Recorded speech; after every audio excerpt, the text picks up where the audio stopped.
Hi, kitty cats. I am Amethysta Herrick, your hostess for Gender Identity Weekly, a weekly discussion about identity and gender from the contributors and guests of the Purple Paw Publications website, genderidentitytoday.com. This content right here is being brought to you by subscribers of genderidentitytoday.com. If you're already a subscriber, first of all, let me thank you for your ongoing support. You also know that subscribers not only receive new content directly to their email inboxes as soon as it publishes, but are also able to interact with every contributor directly, which includes me. And if ever you wanted to get in touch with me, boy, that's the way, right? If you would like to support shows just like this one, as well as other podcasts, videos, and written articles by our contributors, please consider subscribing using the links you're going to find in the show notes. Today, I'm extremely excited to be speaking with Kay Anderson. Hello. Extremely excited, eh? Yeah. Yes. I almost brought my spiked BK. I'm not used to eliciting that type of response. People are usually like, whelmed. No, I don't know. Let me finish the introduction. Okay, sorry. Carry on. So Kay is a podcaster. He is the host of the Lost Spaces podcast. And I appeared on that, June, July? Something like that? This year, definitely. Yeah, sometime in 2020. Yeah, who knows? It's not really that important. But the Lost Spaces podcast is a place where Kay asks people about the spaces that they sort of learned how to be queer in, is the way I like to think of it, which is a fascinating conversation. So when you say most people are whelmed when they meet you, I would say no, because it was I think this is phenomenal work that you do. I think it's important that we honor the places we grow up, because it's a part of our history, which is what I wanted, to talk to you today about. Oh, yes. And I was being facetious, so sorry that I keep carrying on about this, people being whelmed about me, but that's the work. That's not me. Me as an individual whelming. All right. Just let me have this. Well, yes, you've got it. So let's start with. I want to start with sort of the younger years, the early years. I know. So something must have sparked your interest in twist. Apparently, I've turned into Elmer Fudd. Something must have sparked an interest in the history of our community. What was it when you were younger that made you want to do something like this, to preserve the history and to find it and preserve it? Oh, and trace that back to like a very young me. Is that the question? If you can. Yeah, let's hear it. Well, I don't know if I can. I think... So there's kind of two elements to the podcast, right? There is what you've mentioned in that it's preserving these lost spaces. But more than that, I think anyway, it's about identity, and it's about finding out what makes people tick and how interactions with physical spaces, interactions with human beings, interactions with ideas shape their identity. And so sometimes conversations are not really about the space at all, although we use that as the jumping off point for every conversation. But it's more about how someone came to be who they are. And so if we're going to focus on that, if we're going to talk about how I became interested in people, this is really naff, right? But I grew up in a family, like a nuclear family. There were 3 kids, 2 parents. My mum's sister was eternally single, was unlucky in love, and let everyone know about it. Was not happy to be in that position, and was going on dates, hating men, yada, yada, yada. Hopefully that paints the picture. And when I was 3 or 4, I was her favorite. And would just used to sit and listen to her complain. I was her her therapist at that time, and At 3. at 3, yeah, just like I just perfected the interested, quizzical face and the nod,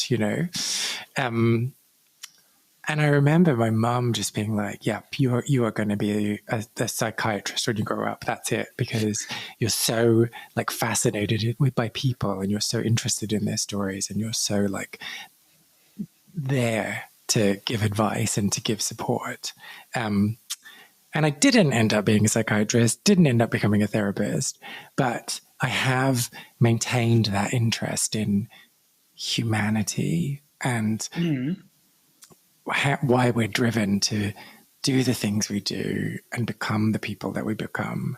And I think that's what at the core the show is. It's me asking lots of intrusive questions to people who thought they were coming to talk about a building. I mentioned this right at the very beginning, before we started recording. Does the physical space make a difference, do you think? I think so, yeah. I think that it situates you in a time. It situates you in a place in your life. And I think using that as the jumping off point allows me to ask questions in a way that's different to any other questions that people would be asked about themselves. Sure. Does that, because in my opinion, at least in my experience on your program,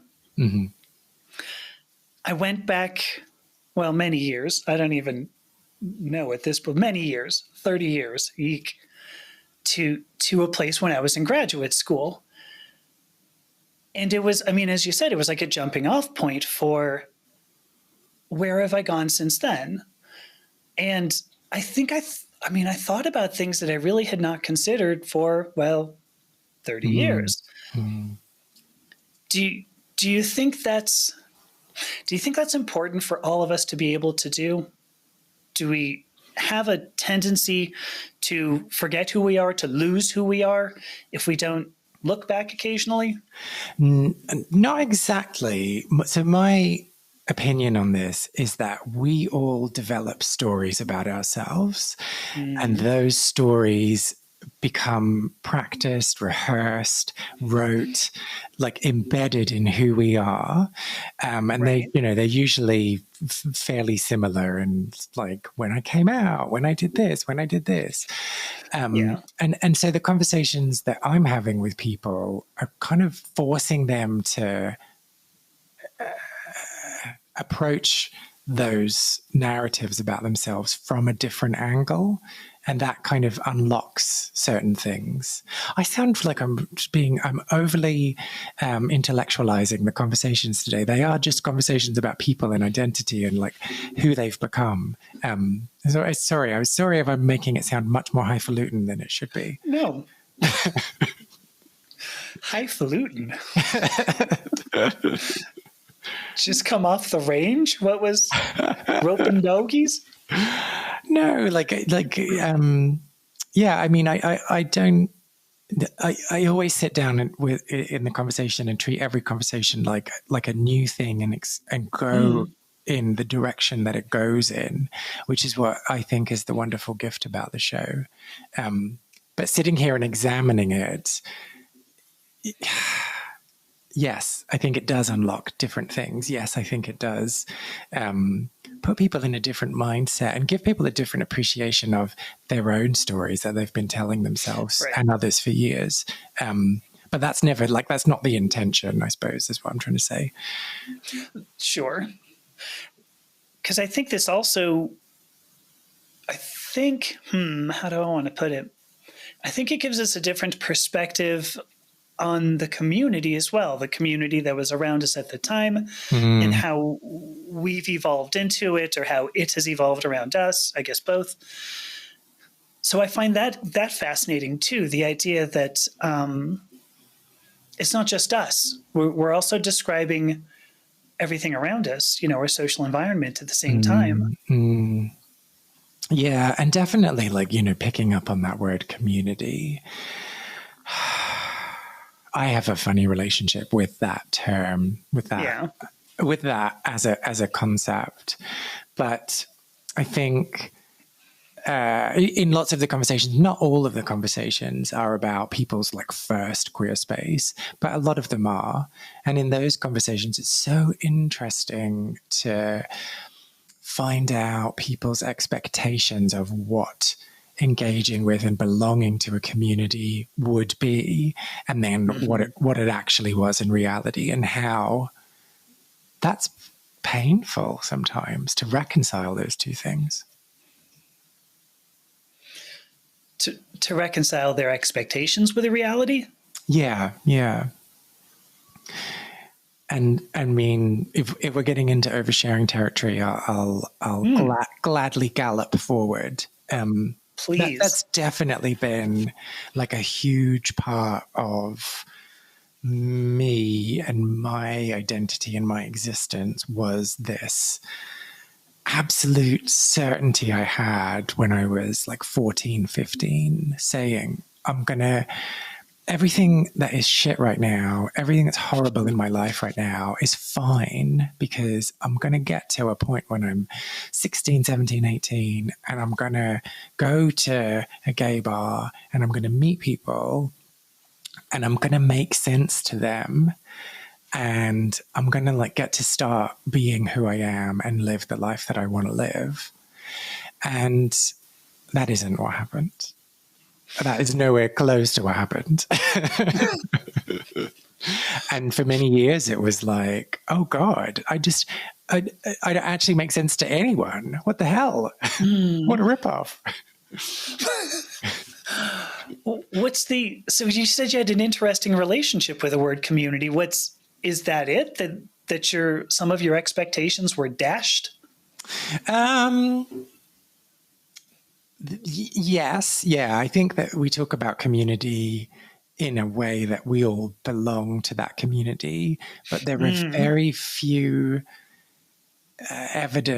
points of evidence that show how you belong to a community. Yeah. And so that makes it a bit difficult for me. And the fact that, I don't know, the idea of community means that, to me anyway, the way I interpret the idea of community is that we kind of all get along and we're all in it together. And we're not. Yeah, but it's probably more on the side of belonging. I find it hard to feel as though I belong to a community. I suspect most of us, when we think about a community, we're really thinking about a family, which is different. But, a family, they say, your family has to accept you. It turns out that's untrue, folks. I don't know. Nope. There's nobody in the audience right now who's like, oh yeah, my family totally accepted everything about me. No. But I think we think that it's going to be like your sisters who know your brothers, who know you so well and will always know you so well. But yeah, the queer community in particular, well, at the very least, is fragmented. Yeah. Yeah. I guess I don't know if I necessarily thought it would be a family. I think I thought it would be like the Gilmore Girls or something like that, like a TV show where they live in this small community, and like, yeah, there are some cantankerous people and yeah, there are some like annoying people, but everyone kind of fairly gets along, more or less, and everyone's got love in their heart for each other. I think that's kind of what I thought it would be more like. Yeah. And it's not. Well, what do you observe then? What do you see? Okay. And the other thing to say on top of this is, by doing this show, I do actually feel much more connected to the community and feel much more part of a community. And so I recognize that a lot of it is about what I put in as much as it is about what's already there and how I am embraced by people. I've just forgotten your question. What was your question? Well, I'm curious. What do you observe then in the community, especially through other people's stories?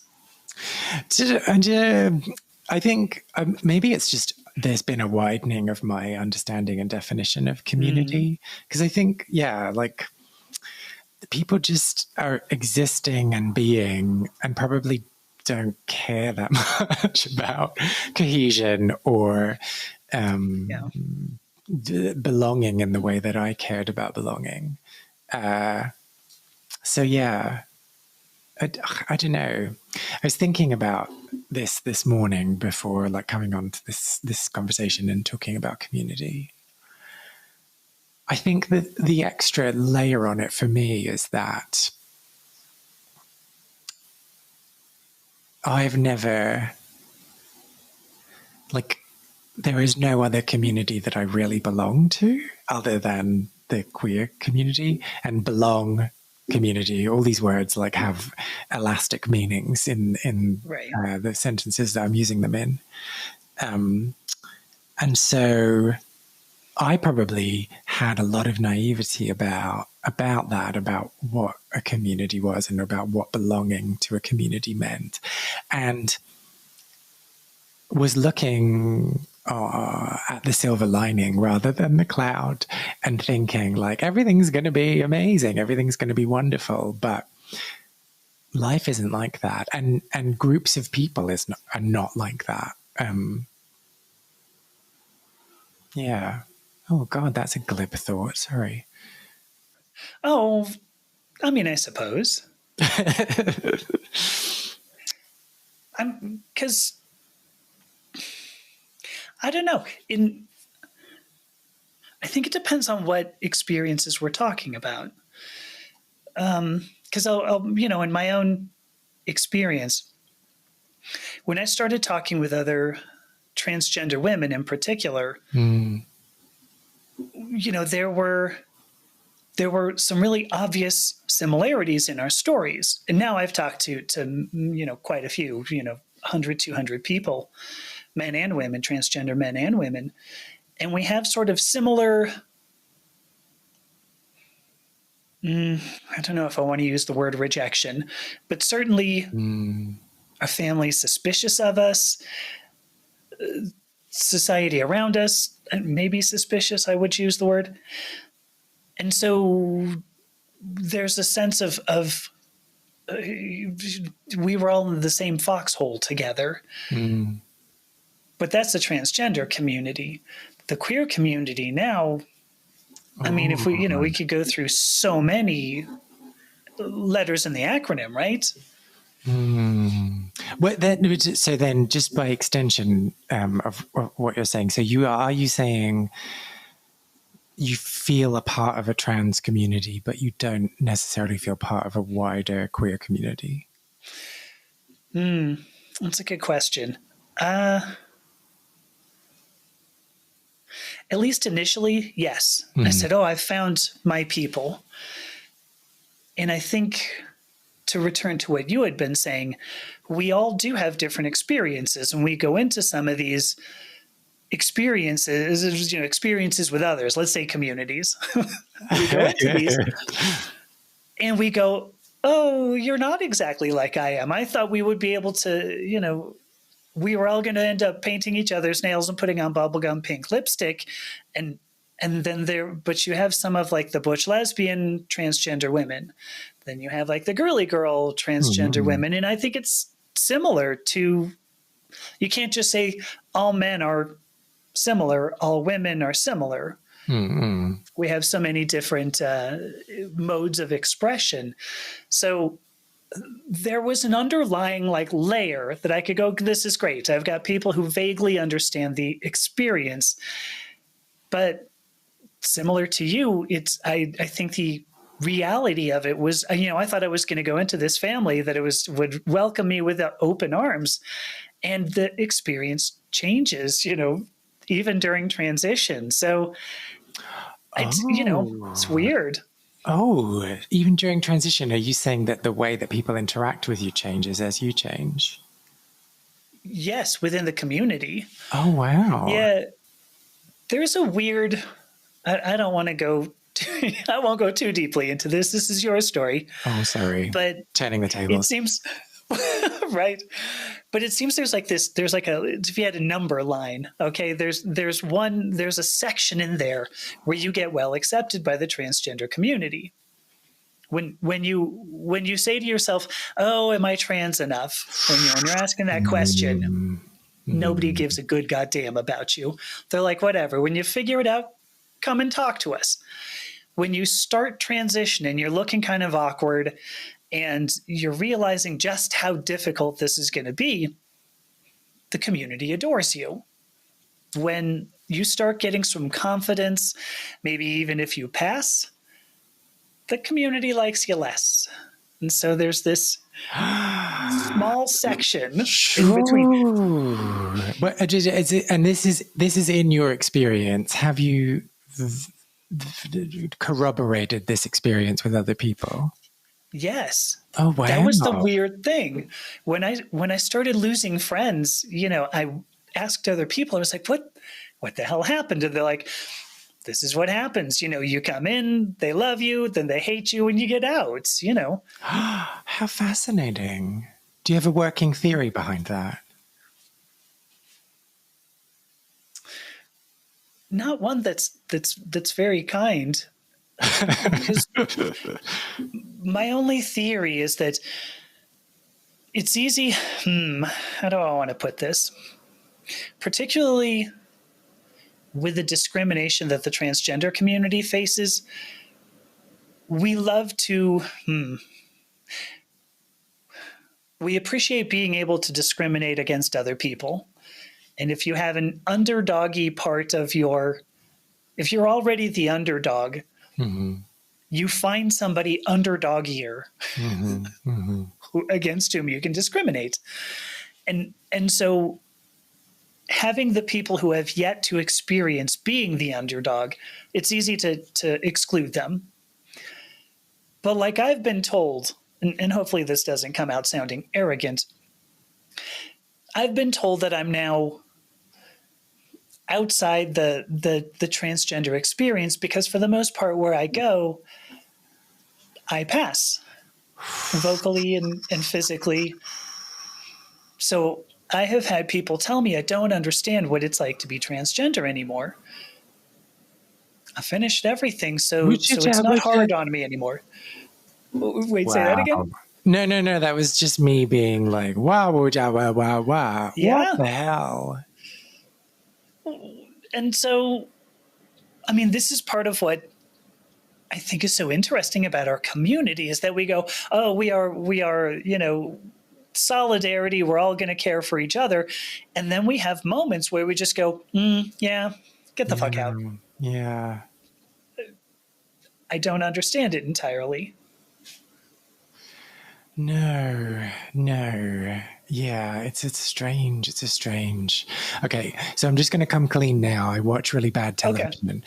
Okay. I was watching Drag Race España, and there was this super interesting. I mean, it was just like they didn't scratch enough into the conversation, but there was the start of a super interesting conversation where two of the contestants were saying to a third contestant, sorry, you are like masculine and physically attractive, so you can't possibly know what it's like to be us. You're not really a drag queen. And it was just like, I'm pretty sure they are a drag queen because they're on this show and they're a contestant on this show wearing drag. Like, I mean, I think that's enough of a prereq. But yeah, it was this big conversation about like, we get abused in the street, we suffer, and you like probably don't. Like they just made that assumption. Right. You probably don't. Right. Therefore, you don't deserve this as much as we do. And like, I mean, there's so many problems with that argument, but also just really fascinating, just really interesting to think about. And I'm sure there have been times in my life where I've felt some sort of way about someone taking up space in somewhere where I feel that they shouldn't. So like, I'm not going to be like super critical of those people, but nah, fuck it, I am. They were just like, just this incredibly condescending, weird, like, you're not on the inside, you're on the outside, you don't deserve this, you don't deserve this. And it's just like, well, who are you to say? Why do you feel like you have that authority? Ugh. Right. Well, I think part of what's interesting about going to physical spaces in particular is that the gatekeeping is much more difficult. Yeah. I'm not saying it doesn't happen. We know this. You just relayed a conversation of people sitting right and looking at each other. But I think it's much more difficult to go to like a gay club, a queer club, and then have somebody go, I don't know, you're a bit too queer.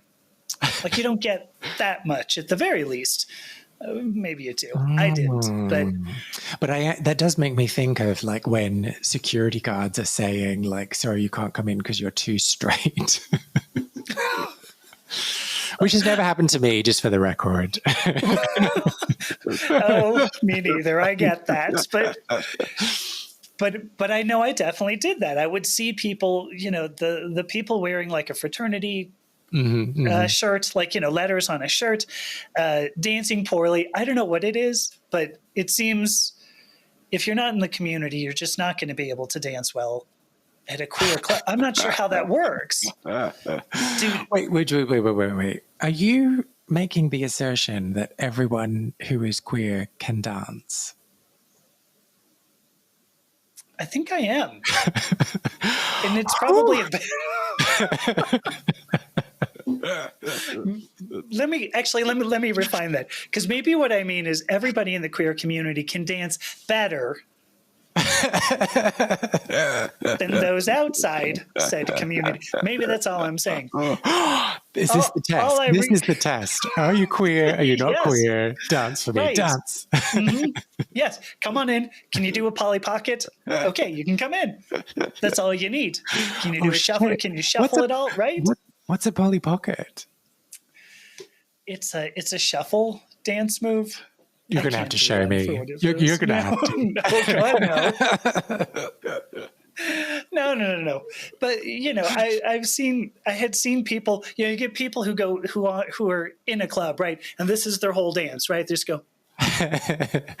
For people listening at home, Amy has her arms in the air, pumping fists in the sky. Yes. If you don't have, if you can't, I think in the queer community, we tend to be much more comfortable at, you can move your hips a little bit. Maybe you move your shoulders. Maybe you move your shoulders one way and hips the other way. You really freak them out, right? Ooh. Well, I think like we shouldn't let anyone in unless they can slut drop. I mean, I think that could be the prereq. And boot them out if they slut shame. Oh, yes. Yeah. Why are you doing that? We're all here to get laid, just, in one way or another, to be seen. Ooh, so deep. Well, but see, that's the physical space, I think. I think that's why the physical space is important. Well, yeah, and I mean, building on that point that you've made, I do think it's interesting the way the community, or just like community, we're using that word. I do think it's really interesting the way the community has fragmented as a result of digital spaces. Yes. And like, I recognize that me saying this, I am one of the people that is overrepresented in queer spaces. And so, like, my opinion maybe doesn't matter as much in this, but when I was growing up, the first queer space I ever went to, everyone was in there. Like, we just had no choice. There was one club in my city. Right. Everyone had to go there. We got along. We as much as you can get along in a club. Sure. We interacted with one another. We grew deeper understanding of each other's experiences, yada, yada, yada. I'm making it sound like it was heavenly and amazing, and it wasn't necessarily that. But we did have to forge the ways of existing together. Whereas now, you don't have to do that. Like, if I want to avoid whole chunks of the community, I can. And that Sure. means, yeah.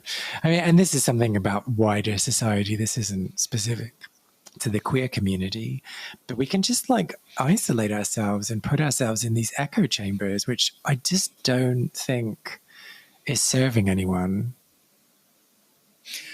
No, agreed. Maybe in the short term, it serves people. It serves individuals, sure. I think it helps us maintain our comfort in ourselves. But there's an interesting point. I mean, and it's a follow-on to what you were saying. We do fragment ourselves. And I was having a conversation with a friend of mine last week, having lunch, and she was telling me how this is somewhat of a longish story, so I'm going to try to speed it up. She was saying that somebody had accused her of not running an inclusive community. And in particular, gender fluids, different body sizes. And I thought, how we always have to stick labels on ourselves. And the labels didn't help, because these people, by taking these labels, actually felt excluded, not included. And I guess where I wanted to go with this anywhere is just, I would almost appreciate it, because now, if you're going to use the union improved acronym, I'm hearing 2S LGBTQIA+. That's a whole lot of letters. And I'm not saying that's wrong, but I wish for a world in which we could just go queer, or even better, not have to label ourselves at all. I have lots of thoughts.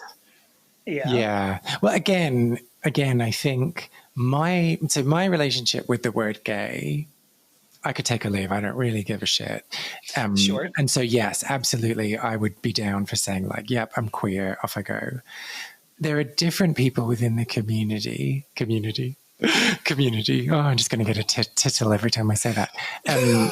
Who have really had to fight for their visibility within the community. Yes.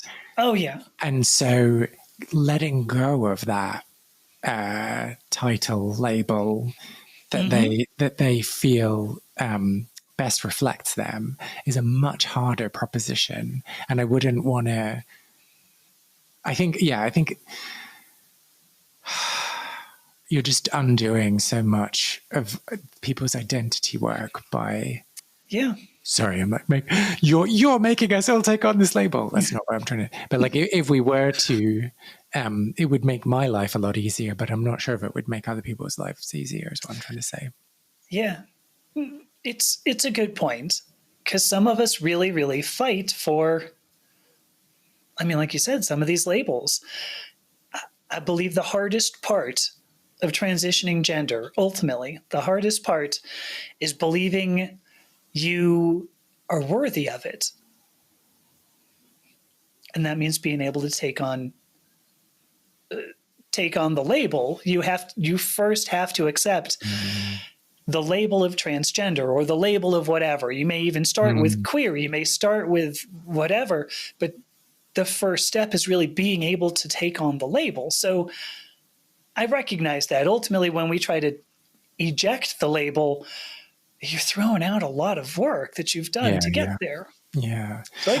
It's true. On the flip side of that, I do find it fascinating how much. Well, okay. So this is drawing from one specific reference and may not be representative of the wider population. But on Reddit, so already you're like, alarm bells, but on Reddit, there are so many threads that people start saying, like, help me figure out what my label is. And then they'll explain all of these thoughts that they're having. And then ask other people to reflect on that and say, like, well, you're an androsexual, blah, blah, blah. Like, and I find that so fascinating that people can't just be like, this is really confusing and I can't figure it out, but I'm just going to sit with it. And that they're just in this rush to like get this label, figure it out, and then like buy the flag from Amazon. Very true. And yeah, that kind of, I don't know like what the end point of that is and whether we're going to become even more fragmented because people are only going to want to hang out with people that fit all of the labels that they fit. Right.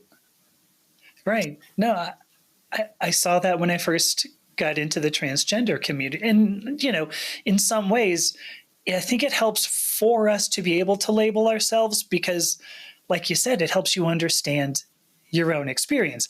And at the same time, I think it validates it to a certain extent.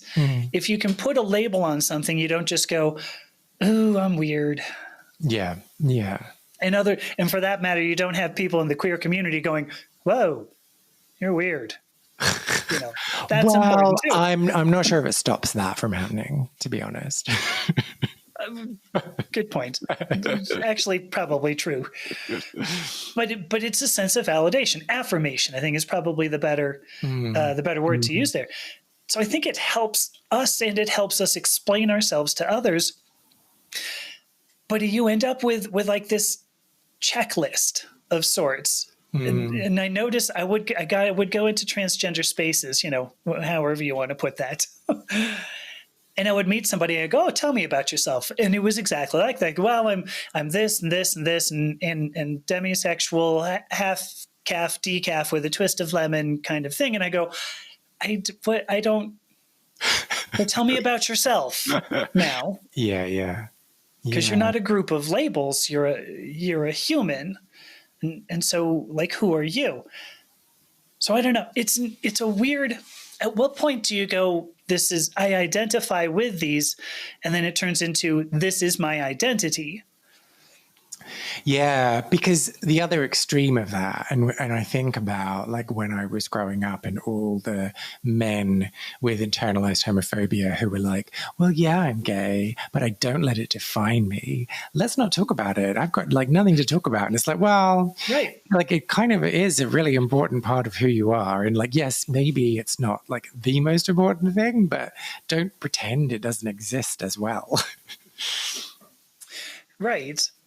You know, too, though, because I will tell you, I still suffer from an internalized sense of transphobia, even in myself. You know, like looking at myself at times, I'll go, "Ew, look at that masculine. Ooh, that voice sounded so masculine." And I don't know that I'll ever get over that. And I would also say I don't know if.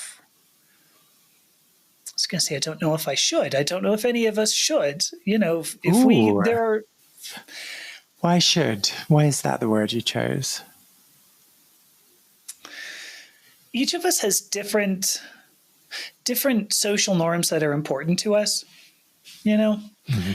And like, you know, in my world, hair has been a big thing, obviously, because, you know, it's not natural color, you know, right? Huh? It's dye. It's hair dye. What? Yeah. No, totally. Really? So, yeah. In fact, I'm going on Wednesday to get it redone. So yeah. But hair has been a big thing. Eye makeup is a big thing. Shoes. I like shoes very much. But I know people who are like, who cares? Why do you need shoes? Why are shoes important? And I think, yeah, I mean, good on you. You asked me why I used the word should. I don't think I can second guess what is important to somebody else.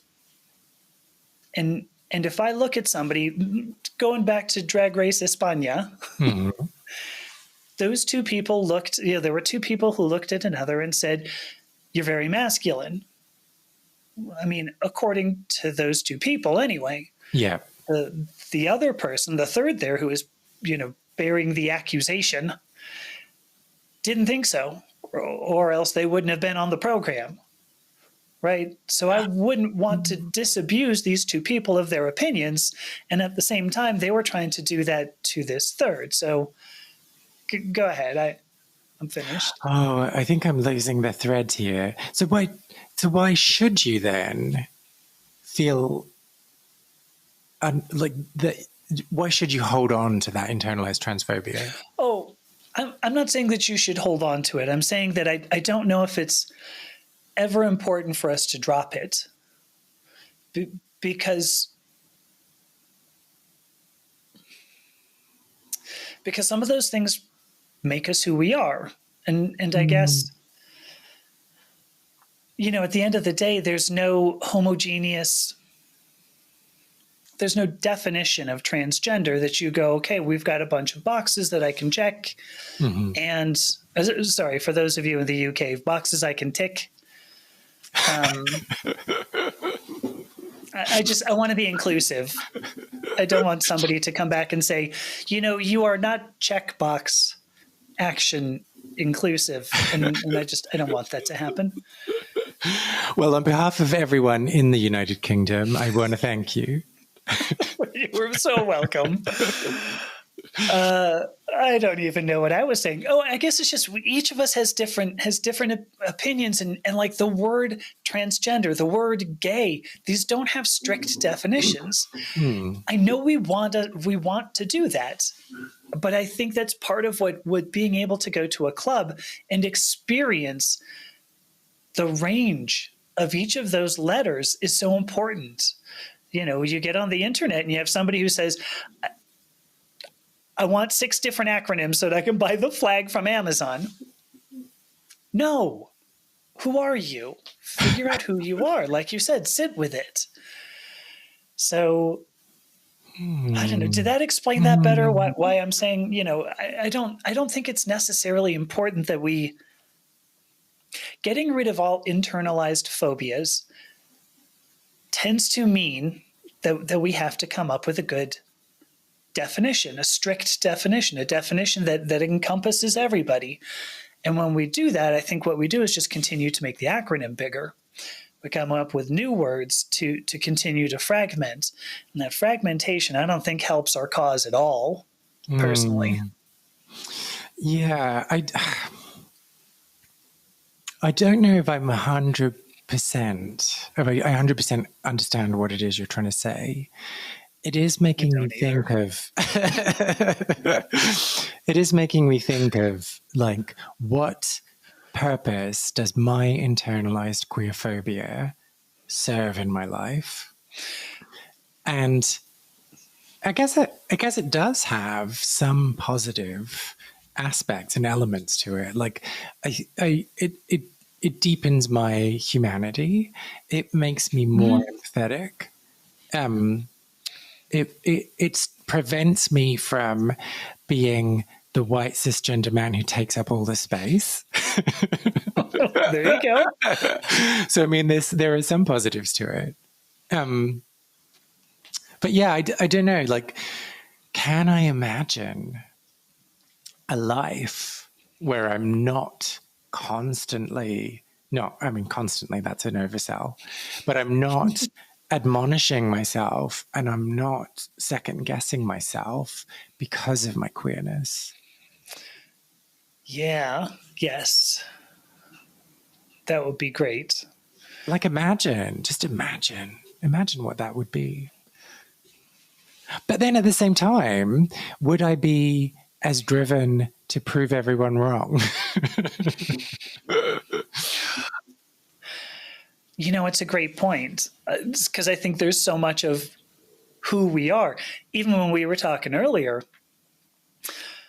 so much of who we are is driven by, you said proving people wrong. Certainly proving yourself as a person. And Yeah, I don't know. That's a good question. The one of the examples I've got though, and I don't know why it is British gay men. It seems to be the case, but Oh, the British gay worst. men. Really, I know, but I don't know what it is. But when I will talk about on podcasts, whatever, talk about being transgender, and for some obscure reason, uh, British gay men, usually older too. I don't know, older British gay men. So you fall out of that category. I'm like a 60 plus. 60 plus. Oh, thank you Yeah, for not calling me but they older. no, no. It was what are you like 22, right? 22, Yeah. Yeah, sure. about Yeah. that. Yeah. Okay, but they come after me and they go, "Hey, we worked really hard for like marriage equality. We worked really hard not to Oh. appear weird in Mm, society. mm, And if we include you in our community, we're suddenly weird again, and that f's everything up. We need to, this is why they want to push me out. They go, you're mucking it up. mm. We fixed everything, and now you're mucking it back up. Now I disagree, but I'm going to stop talking to. Yeah. And alongside that, there are the people who are very vehemently against the use of the word queer, which I Yes, find yes, fascinating. And they're like, well, because that was used as a slur against me. So how dare you right, reclaim it? And it's like, well, right. yeah, like, okay, maybe it's a bit weird and maybe it's uncomfortable, but like, I don't But think you is get to is that choose. exactly why? Yeah. Yeah, Well, I yeah, mean, but yeah. that's the reason why you want to reclaim it, because it was a slur. I mean, because I did the same when I first. Oh gosh, I don't even know who it was, but somebody said, "Yeah, the queer community," and I went, "Ooh, no, no, no, no, no." Growing up in Los Angeles, Ah. that was really, really bad. But don't Mhm. say that. And then sooner or later, I don't know if I embraced it. I'm not sure what word I want to use, but I realized how encompassing and, you know, for lack of a better word, inclusive. It was like, Mm, look, we're all this. And I don't have to care, are you a gay, androsexual, everything that you said, how many mm. boxes do you tick? See? Um, Check. Mhm. what are all the boxes? I can just go, hey, we're in the same community. And I think there's Mm, value to that. mm, We mm. lose to a certain extent a personal identity. We lose a sense of specialness, I guess is the word I'd use. But we do gain the ability to represent ourselves as a whole. Well, okay. So, follow-up question. There's so Yeah, many ways we could take this conversation. So, of sorry if course. I'm like taking us in the wrong direction. Nope. Do you think? So there are also some people who are like, you can either be gay or you can be queer, but you can't be both, which I find like fascinating because I will just like switch, like, depending on which term is most relevant, I will use that one in the Yeah, moment, yeah, and don't feel like, oh no, I'm like selling out this community by using this word at this time. Like I just feel like right. this is just language that I'm using, like, that has slightly different definitions, but not hugely different definitions to me anyway. I think we're that. You didn't ask the question, but I'm going to take a Oh, guess. did I not The ask the question is, question? Oh, what do you, sorry. So, what do you think? what do you think? Yeah, there we go. Because I think what that implies is that there need to be strict definitions for gay and strict definitions for queer. Mhm. And when I first started thinking about the word queer, I even had like an article that I started writing, and it was supposed to be a humorous one to say, the idea that all the letters of the acronym went to a party, right? And so they're looking at each other, and the gay men are standing around, just holding their finger out, with whatever they're drinking. What do you drink when you're gay? Is there a typical Water? drink? Oh, okay, that's fine too. At a party? Well, what day of the week is it? Ooh, let's say it's a Friday. Yeah, so definitely water. Mhm. Okay. I was hoping that was going to get really good, and you just went back to the same. Well, it's carbonated water. Is that like bubbles? Okay. Yeah. Soda water. Okay. That's cool. Umbrella in it, maybe a maraschino cherry. Would you have Yeah. those? I would totally do Okay. that. Yeah. Mhm. Yeah. All right. So they're standing around, right? And then lesbians walk in and they go, well, it's not exactly what I was looking for, but, we have a general idea. Like, we're similar enough that we're okay. They can hang out together. The party's cool. You have the transgender people who come in. And then both the lesbians and the gays kind of look and go, I don't really get it. Because really, this was just me just about me. I just like girls, or I just like boys. You're kind of blurring a line here, and I'm not sure how to accept this. Bisexual people walk in, and everybody kind of looks at them and goes, are you supposed to be at this party? Because, like, you like anything, that's really weird. We're all three kind of, then they can band together a little bit. But then you have then Q walks in, okay? And Q is just like, look, I put on different nail polish. I'm wearing a pink top. And is there a monocle involved? You're probably a monocle, yeah. I think so. But then you've got LGB and T looking at them going, so it's a fashion statement? Whoop-de shit. Like, do something, anything, right? You throw I in. I walks in and goes, okay, this is the only thing I got here is like genetics. So I'm just going to fuck off. I'm going to go to the place down the street because all of you are giving me a weird look. So this just kind of keeps going. I can see, what was the point of this little story? How gays ruin everything. No.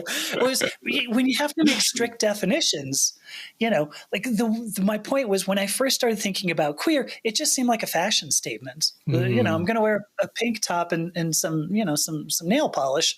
Other than that, I'm completely normal. On Friday night, I go out and I don't drink soda water. I might have a man like a Shirley Temple and, instead. I'm like, who cares? Go home. That's not. But the more I think about it, the more I go, well, if you allow queer to encompass everything, like the better, right? Because we don't need strict definitions. Because if you do, somebody always gets left out. I don't care. I don't care what community it is, Okay, but how did we get here? People. I have no. Oh, gays. People who reject gay. People who don't like the word queer.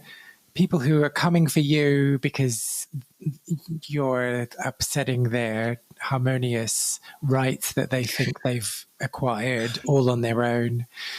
Right. Yeah, I don't know. And I don't know what the best way of having those conversations and challenging that is, because the really easy thing to do is say, fuck off, old person. Yeah, cool, you might have struggled, but you have no idea what's going on now. You're out of touch, bugger off. But I don't think that really helps anyone. No. It's tempting though, right? It's tempting. So I don't know how to have that conversation and to bridge that gap and to make some of that discomfort, to address some of that discomfort. I suppose it's not up to me whether that discomfort goes away or not. True. But yeah, it feels sometimes those conversations can't get off the starting block because the interactions that I'm having are, I reject that word, I hate that word, I'm not interested.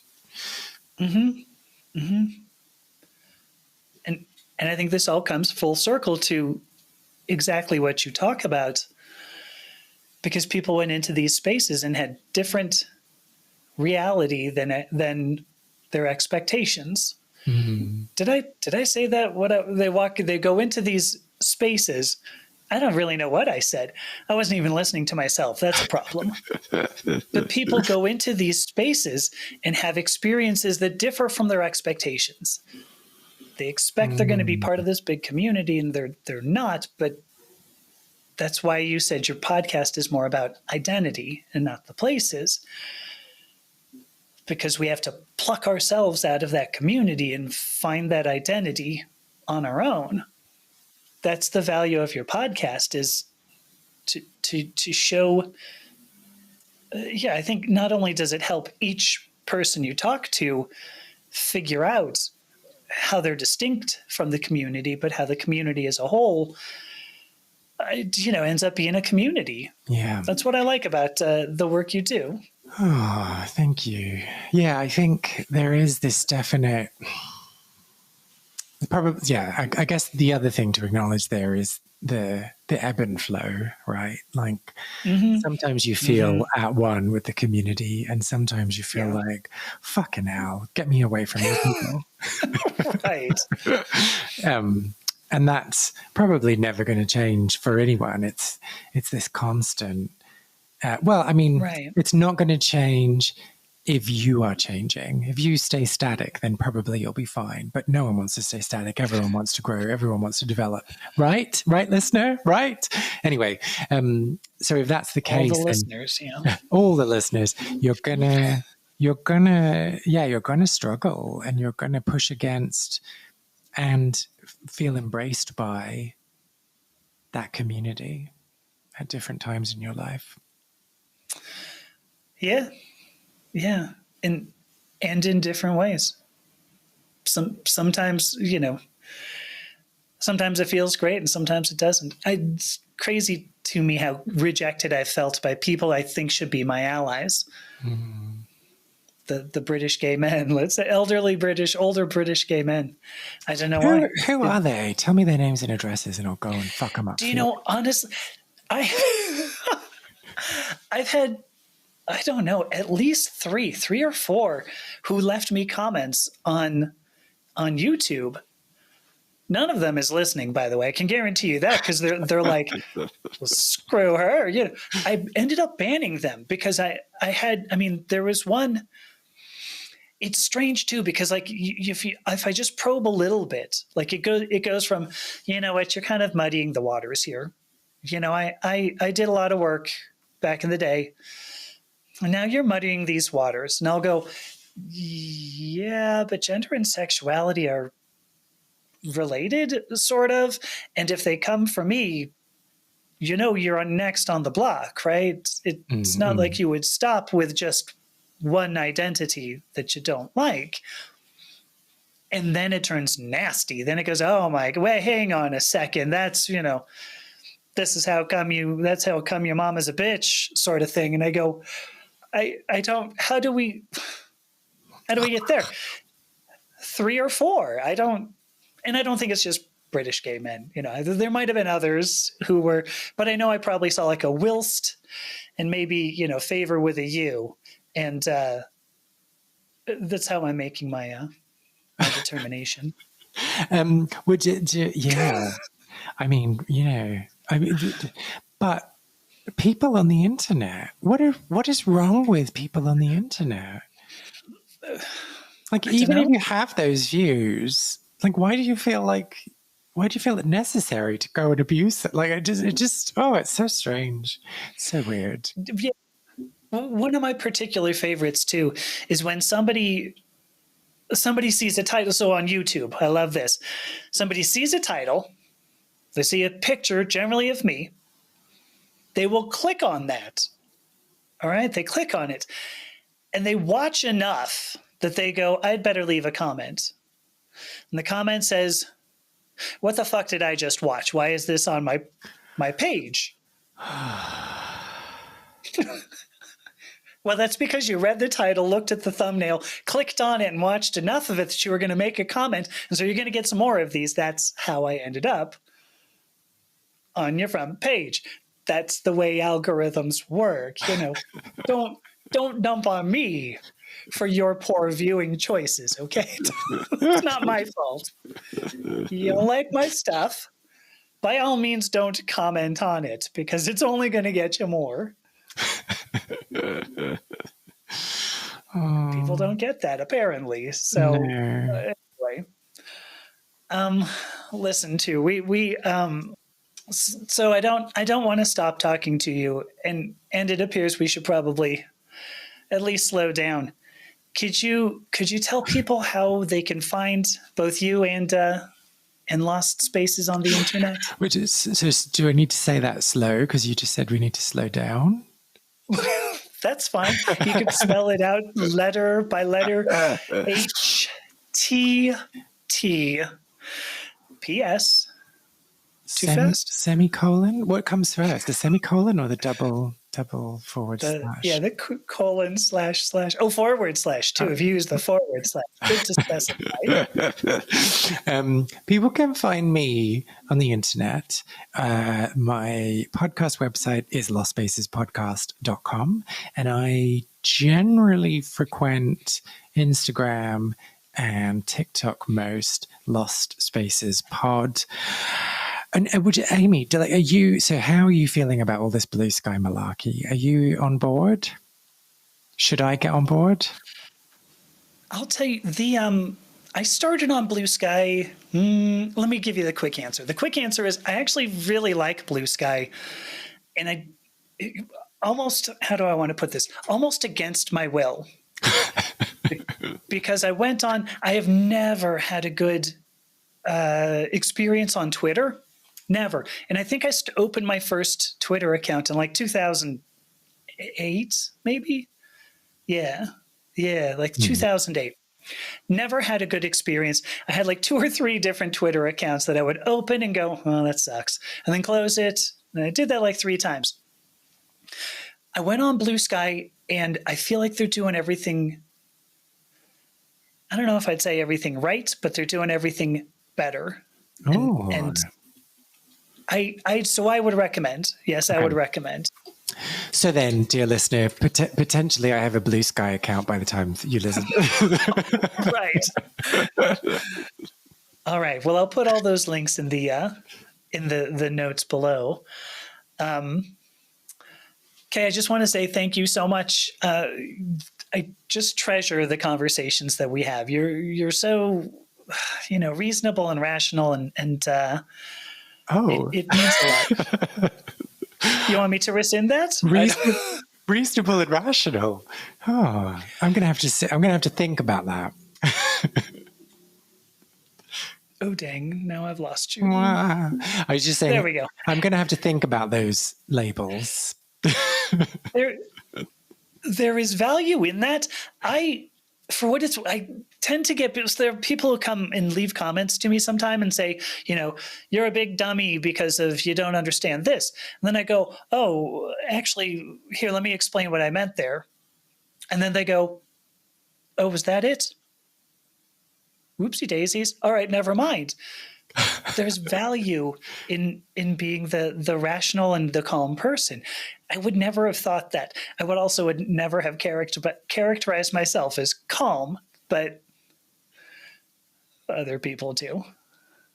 You have to run with it, I think. Okay. But as long as we accept it's a continuum.